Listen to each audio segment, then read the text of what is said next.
even under the UPA, let's face it, there was pressure on media houses. You know, you would get messages from top ministers.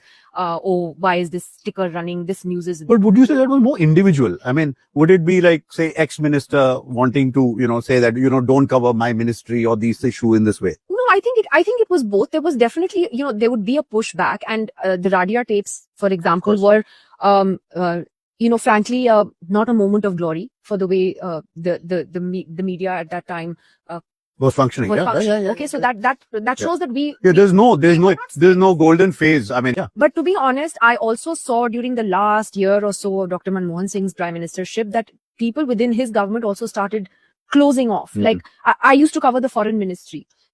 And I remember seeing a change where at one time we could walk in with our PIB cards into the Ministry of External Affairs and literally talk to any secretary, Government of India official, just have a chat with them. They started closing off that access. Yeah, actually, we started with Jaswant Singh. He is the one minister. But under the UPA, it became tougher. It became tougher. There was also, because I've covered these various prime ministers, if you remember, even when a foreign dignitary was visiting, you could ask a domestic political question at the joint press conference. Firstly, there used to be press conferences. Yes. I mean, that needs to be said. And you could ask the prime minister a domestic political question as well. But again, that change started coming under the UPA when it became more tightly controlled. Yeah. Where we were told you can't ask domestic questions. We were also supposed to submit our questions in advance. Mm. As a result of which some very atrocious questions got asked to President Obama. I remember during his first visit.